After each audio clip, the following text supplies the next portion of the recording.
Hello po sa inyong lahat mga ka-crypto. Ako po si Pinoy Crypto Trader at sa video na ito ay atin pong pag-uusapan ang tungkol dito kay XRP kung saan ay kung kailan po niya aakyatin ang target price na $11.94. At ayan, bago po tayo magpatuloy, ay nais ko lamang po munang bigyang linaw ang aking disclaimer kung saan ang nilalaman po ng video na ito ay hindi po ito isang financial advice. For education and information purposes lamang po ang layunin nito. Maliban po dito ay nais ko na rin pong magbigay babala na wala pong kahit anumang group chat ang Pinoy Crypto Trader. Ayan. Prominent crypto platform Changelly has laid out a series of predictions for XRP price, projecting when the crypto asset could hit the $11.94 price target. Kaya yan po. Si Changelly po, isa po siyang kilala na analytical platform. Yan, nagbibigay po siya ng mga forecast. Yan, sa lahat po ng mga analytical platforms ay ito pong si Changelly yung masasabi kong pinaka sikat kasi karamihan po ay galing po sa kanya yung mga kino-content ng mga news, mga balita. Ayan, yung kanyang forecast. At ayan, meron daw po siyang ilang mga predictions dito sa presyo ni XRP. At kung kailan po niya aakyatin ang presyong $11.94 na price target. Kaya yan, ang taas po niyan. In an analysis on December 16, Changelly pointed out that XRP witnessed an impressive price run in 2017 and 2018. Kaya yan, ayon daw po kay Changelly ay kanya pong binigyan ng atensyon yung kanyang analysis dito noong December 16 sapagkat nitong mga taong 2017 hanggang 2018 ay nagpakita po ng isang price surge, itong impressive price run. Yan ang XRP. Kaya yan, notably, XRP's historical data confirms this disclosure as the asset soared by 110,466% from a low of 0.0030 in January 17 to an all-time high of 3.317 in January 2018. Kaya yan, totoo po yan. Pinatunayan po ito ng historical data ni XRP. Kung sapagkat nagkaroon po talaga ito ng price gain or ROI or price increase na umaabot po ng 110,466%. Yan, laki po niyan. Kasi galing po siya sa napakababang presyo na ayan, meron po siyang 20 digits. Yan, 0.0030. Ayan, ganyan po yung kababa na presyo ni XRP noong mga January 2017 hanggang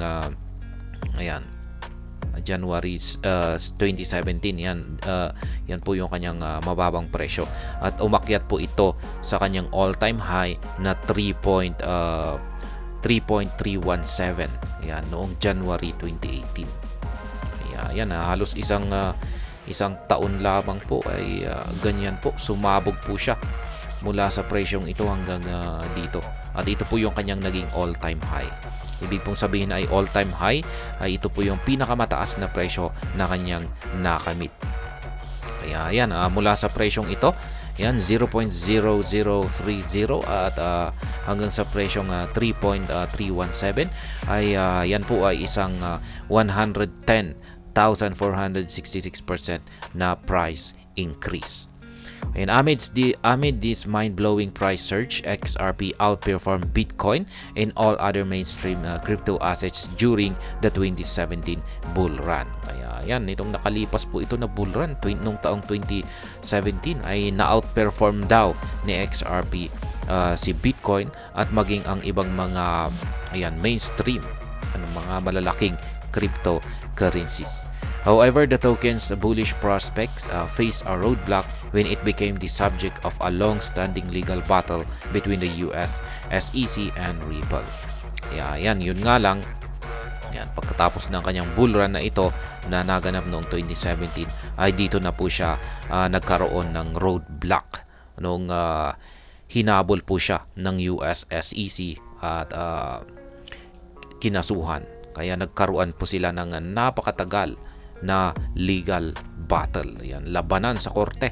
Hanggang ngayon ay yan, patuloy pa rin yung kanilang labanan sa korte. At yun nga lang, at ang magandang balita po rito ay patapos na po yung kanilang yan, legal battle na ito. At mukhang si US SEC ay naghahanap naman ng panibagong mabibiktima. Kaya yan, parang sinasabi ng US SEC ay hello Ethereum, parang ganyan, base sa mga nakalipas na mga balita natin. Kaya mukhang nanganganib si Ethereum. XRP aimed to record a similar rally in early 2021, but the legal pressure snuffed the momentum out. Most of the crypto market recorded all-time highs in the 2021 bull rally. However, XRP failed to reclaim or tower above the $3.31 ATH as a result of selling pressure. Kaya yan, ito po yung sumunod na price na yan, bull market. Yan, sumunod po yung na bull market ay nitong taong 2021. Ayan, nung una ay yung 2017, tapos sumunod 2021.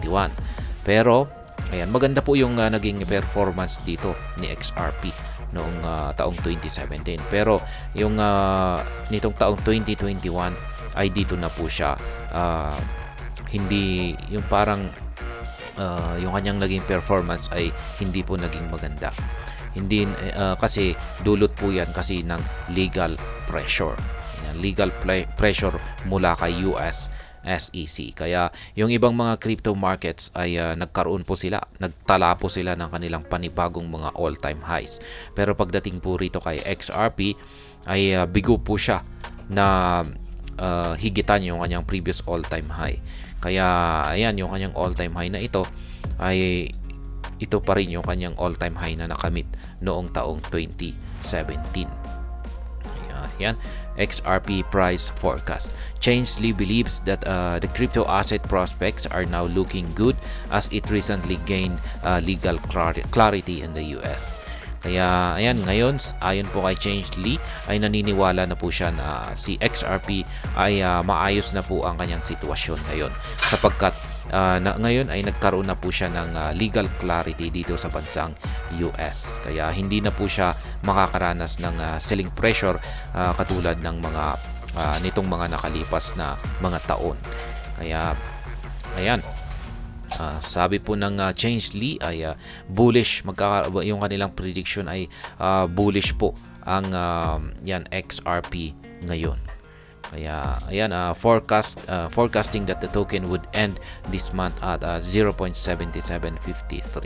Kaya ayan, bago raw magtapos ang buwan na ito or taon na ito ay aakyatin ni XRP ang presyong 0.7753. And the price represents a 25% increase from XRP's price of 0.6198.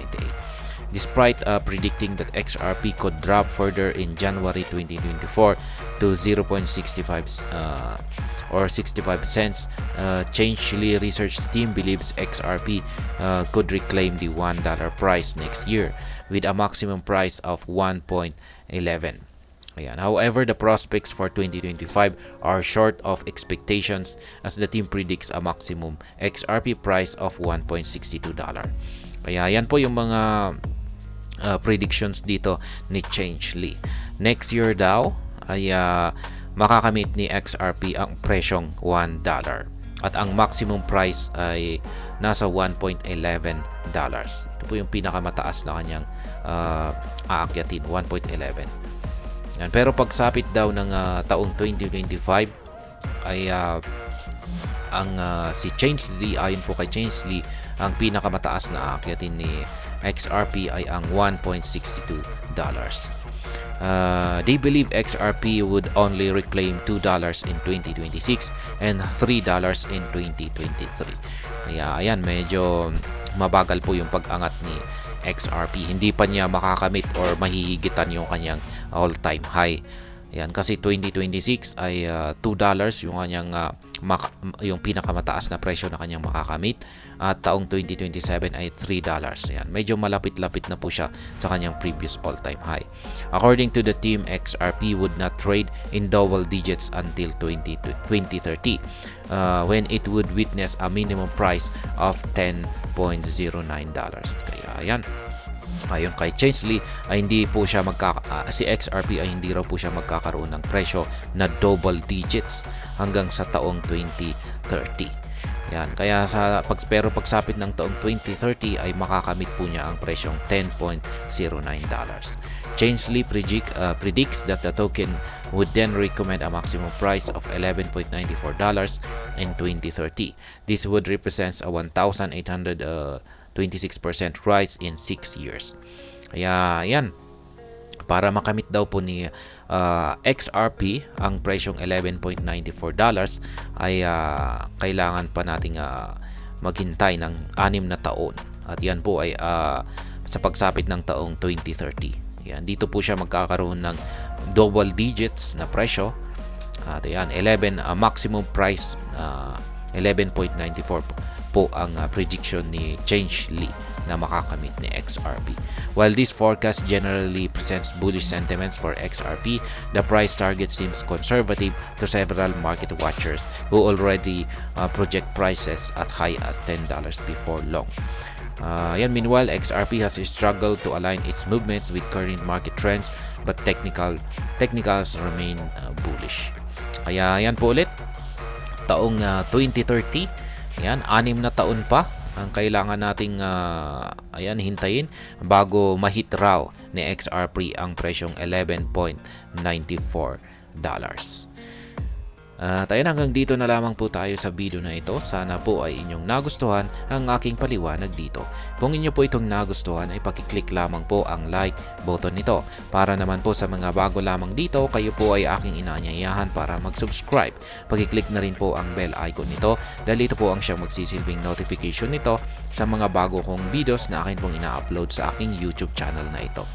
Marami pong salamat sa panonood. Ingat po tayo lagi at God bless po sa ating lahat.